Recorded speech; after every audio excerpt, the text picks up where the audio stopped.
Hello everyone. से इस part की शुरुआत के साथ हमें दिखाया जाता है कि फीफी काफी गुस्से में क्विंची के कैबिन में जाती है और उस पर चिल्लाने लगती है और इसे कहती है कि तुम्हारी हिम्मत कैसे हुई मेरे क्लाइंट के बारे में इन्वेस्टिगेट करने की। तभी जुनूई वहाँ पे आके उसे समझाने की कोशिश करता है, जिसपे फीफी भड़क उठती है और उसे कहती है कि इसका मतलब तुम भी इस बारे में जानते थे। जिसपे जुनूई उसे बताता है कि हाँ, मैंने ही उसे इन्वेस्टिगेट करने के लिए कहा था। जिसपे फीफी क्विंची से कहती है कि एक केस पाने के लिए मुझे नहीं पता था कि तुम इतना नीचे गिर सकती हो। तो क्विंची कहती है कि जब जुनूई खुद ही मुझे ऑफर दे रहा है सामने से तो मैं क्या ही कर सकती हूँ। इसके बाद उन्हें बहस करता देख जुनूई जबरदस्ती अपने साथ फीफी को अपने ऑफिस में ले जाता है और यहाँ पे भी फीफी भी जुनूई पे भड़क रही होती है कि आखिर तुम मेरी पीठ के पीछे मेरे ही क्लाइंट के बारे में इन्वेस्टिगेट करने के लिए कैसे कह सकते हो और जिस क्लाइंट को तुम रिप्रेजेंट कर रहे हो उसकी बातों पे यकीन क्यों नहीं करते हो। जिसपे जुनूई कहता है कि अभी हमें नहीं पता कि डोंगना सच बोल भी रही है या नहीं और फीफी से कहता है कि कहीं ऐसा ना हो कि जल्दी सक्सेस पाने के चक्कर में सब कुछ गड़बड़ हो जाए। जिसपे फीफी चिल्लाते हुए कहती है कि मुझे कुछ भी नहीं पता, इस केस को 3 दिन हो चुके और अभी भी होटल ने मिस डैगना से माफी नहीं मांगी तो हम उस पे केस ठोक देंगे। जिसपे जुनूई कहता है कि कोर्ट में जाने से अच्छा है कि हम इस मामले को बाहर ही सेटल कर लें। फिर नेक्स्ट सीन में हमें दिखाया जाता है कि जुनूई मिस डैगना से बता देता है कि उन्हें होटल के साथ समझौता कर लेना चाहिए। इस पे मिस डैगना कहने लगती है कि मैं यहाँ पे कोई समझौता करने के लिए नहीं आई हूँ और अगर आपको ये केस नहीं लेना है तो आप साफ साफ कह दीजिए, क्योंकि अभी मेरे पास और भी लॉयर्स हैं। तो यहाँ पे जुनूई उन्हें एक सीसीटीवी फुटेज दिखाता है जो कि होटल का होता है, जहाँ पे मिस डैगना खुद ही अपनी मर्जी से होटल छोड़ के जा रही थी जबकि एम्प्लॉयज उन्हें रोक रहे थे। ये देख के मिस डैगना कहने लगी कि क्या इतने दिनों से आप लोग मेरे खिलाफ सबूत ढूंढ रहे थे और आखिर आप ये केस किसकी साइड से ले रहे हो, होटल की साइड से या मेरी साइड से। तो फीफी उसे कहती है कि आप हमारी क्लाइंट है तो ऑफ कोर्स हम आप ही की साइड से केस लड़ रहे हैं। जिसपे लेडी बॉस उन्हें समझाती है कि उस होटल के पास ये फुटेज है और वो उसे सबूत के तौर पे भी यूज कर सकते हैं और इससे आप ही की रेपुटेशन खराब होगी। जिसपे मिस डैगना कहती है कि मुझे कोई भी समझौता नहीं करना है, आप उन पे केस फाइल कीजिए। नेक्स्ट सीन में हमें दिखाया जाता है कि क्विंची मिस्टर लाओ से पूछ रही होती है कि आपने आखिर मेरे बारे में मिस्टर वांग को क्या क्या बताया है।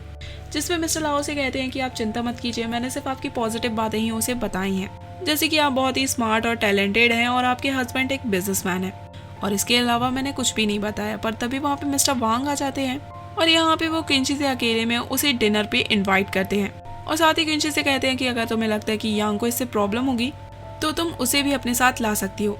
जिसपे क्विंची उनसे कहती है कि ये डिनर इतना भी जरूरी नहीं है। तो वांग यहाँ पे कहता है कि मेरी एक बात समझ में नहीं आ रहा है कि आखिर वो लड़का इतना टैलेंटेड है तो फिर वो घर में रह के घर के काम कैसे कर सकता है और बस इसलिए मैं सच में यांग की हेल्प करना चाहता हूँ। जिसपे क्विंची कहती है कि आखिर आपसे किसने कहा कि वो जॉबलेस है, क्योंकि असलियत में तो वो अभी बहुत बिजी है। तो वांग यहाँ कहता है कि मैंने सुना है कि तुम दोनों ने अब्रॉड में शादी की है और साथ में तुम्हारा एक बेबी भी है, पर यांग तो 4 साल पहले ही अब्रॉड से वापस आया है। और क्विंची से पूछता है कि आखिर तुमने इन सभी से झूठ क्यों बोला है और उसे इनडायरेक्टली धमकी देता है कि अगर तुमने ये बात मुझे अभी नहीं बताई तो मैं ये बात मिस यूई से जाके पूछ लेता हूँ। ये कह के वो वहाँ से जाने लगता है तो क्विंची उसे रोकती है और कहती है कि आपको जरूर कोई मिसअंडरस्टैंडिंग हुई है।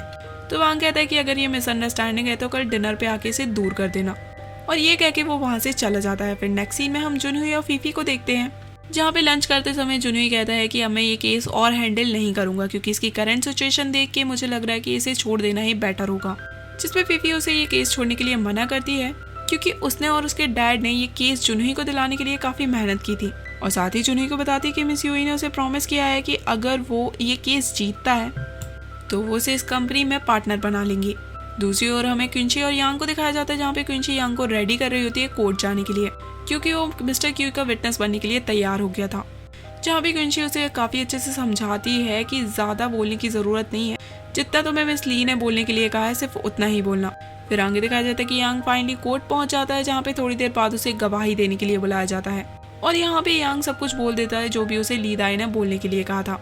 पर तभी यहाँ पे मिस्टर क्यू के कुछ बिजनेस रिकॉर्ड दिखाते हैं जो इनमें कुछ गड़बड़ होती है, जिसपे मिस्टर क्यू चिल्ला के कहने लगते हैं कि जरूर इन रिपोर्ट्स के साथ किसी ने छेड़खानी की है क्योंकि मैंने कोई भी मिस्टेक नहीं की है। तो जज यहाँ पे कह देते हैं कि क्योंकि अभी हमारे पास इनफ सबूत नहीं है तो हम इसे कंटिन्यू रखेंगे। वहीं दूसरी ओर मिस डैगना के केस की भी सुनवाई हो रही होती है, जहाँ पे मिस डैगना की विटनेस कह रही होती है कि जब इन्हें चोट लगी थी तो मैंने देखा था कि होटल की मैनेजर उनके साथ लड़ रही थी और उन्होंने मिस डैगना को होटल से बाहर निकालने के लिए भी कहा था। तभी होटल की मैनेजर वहाँ पे आती है और वो क्लिप दिखाती है, पर जब वो क्लिप प्ले करते हैं तो वो ब्लैंक होती है, उसमें कुछ होता ही नहीं है और इस वजह से मिस डैगना ये केस जीत जाती है। वहीं दूसरी ओर ये सेशन खत्म होने के बाद मिस्टर क्यू को पुलिस लेके जा रही होती है और यहाँ पे वो यांग को गवाही देने के लिए थैंक्स कहते हैं। नेक्स्ट सीन में हम याओ को देखते हैं जो कि केस हारने के बाद काफी उदास बैठी होती है। तभी केस ओवर होने के बाद मिस ली और यांग कोर्ट रूम से बाहर निकलते हैं और देखते हैं कि डोंगना अपना केस जीत गई है और सभी उसका इंटरव्यू ले रहे होते हैं। इसके बाद मिस ली याओ की हेल्प करने के लिए जाती हैं। फिर तभी मिस ली कोर्ट रूम से याओ का जैकेट पहन के बाहर आ जाती हैं और सारे इंटरव्यूअर्स को लगता है कि वो याओ है तो सब उसका इंटरव्यू लेने के लिए पहुंच जाते हैं। और इसी दौरान याओ इंटरव्यूअर से छुपकर वहां से जाने लगती है तो तभी यांग उसे रास्ते में रोक लेता है और अपने साथ ले जाता है। और इसी के साथ हमें फ्लैशबैक में एक सीन दिखाया जाता है जहाँ पे हमें पता चलता है कि याओ यांग की एक्स गर्लफ्रेंड है और ये दोनों साथ में पहले काफी खुश थे।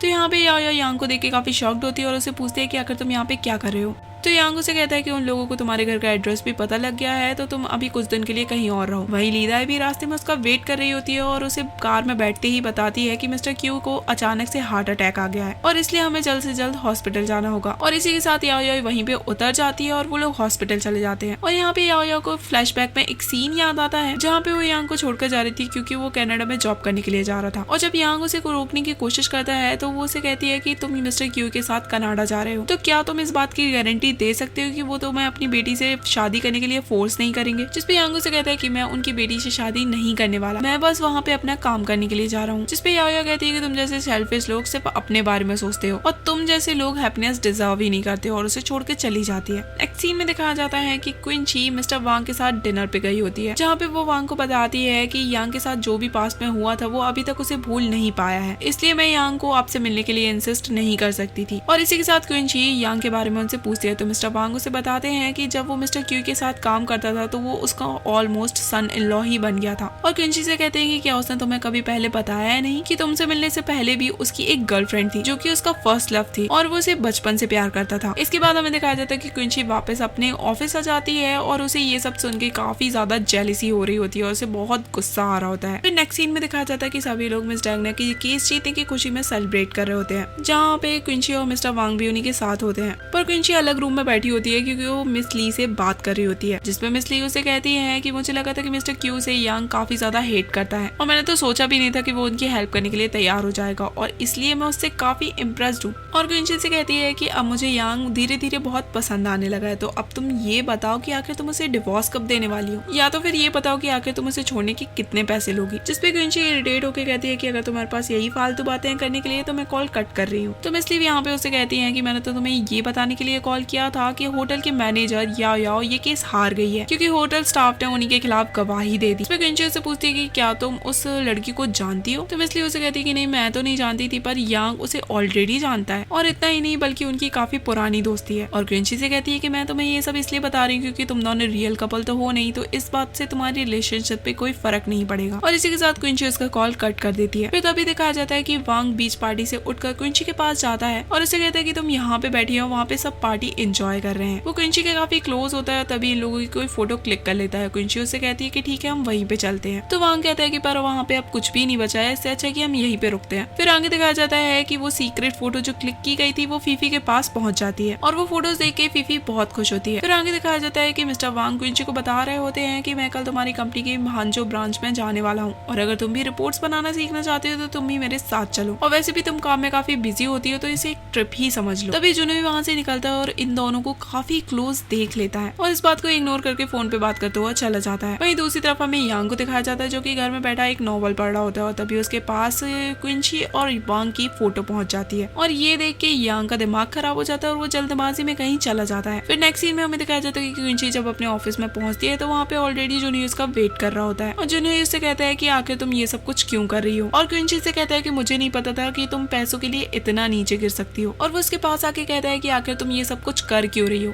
तुम उससे सच में प्यार भी करती हो कि ये सब भी तुम्हारे लिए एक खेल है। इसके बाद क्विंची जुनूई को अंदर ले जाती है और उसे सब कुछ सच सच बता देती है कि यांग के साथ उसने कॉन्ट्रैक्ट मैरिज की है और जुनूई को ये सारी बातें सीक्रेट रखने के लिए कहती है। जिसपे जुनूई उसे कहता है कि मुझे लगता है कि मिस्टर वांग को भी तुम्हारे किसी झूठ के बारे में पता है क्योंकि तभी तो तुम आज उसके साथ कुछ ज्यादा ही क्लोज हो रही थी। और क्विंची से कहता है कि क्या तुम्हारे लिए ये जॉब इतनी इंपॉर्टेंट है कि तुम अपना फायदा किसी को भी उठाने दोगी। ये सुन के क्विंची का दिमाग खराब हो जाता है और उससे कहती है कि मेरी मर्जी मैं जो भी करूँ, तुम्हें इससे क्या, और वैसे भी तुम्हें ये सारे क्वेश्चन पूछने पूछने का मुझसे कोई हक नहीं बनता। ये सुन के जुनही वहाँ से जाने लगता है और उसे जाते जाते वार्न करता है कि वो वांग से दूर ही रहे और उसकी बातों पे ज्यादा यकीन ना करे, और ये कहकर वो वहाँ से चला जाता है। तभी नेक्स्ट सीन में दिखाया जाता है कि यांग क्विंची से मिलने के लिए आ रहा होता है और तभी क्विंची भी ऑफिस के बाहर यांग से मिल जाती है और उसे कहती है कि आखिर तुम यहाँ पे क्या कर रहे हो। इस पे यांग उसे कहता है कि मैं बस यहाँ से गुजर रहा था, इसे तो मैं पिक करने के लिए आ गया, और ये कहकर वो उसे अपने साथ घर ले जाता है। और इसी के साथ ये पार्ट यहीं पे एंड होता है। तो see you guys in the next part.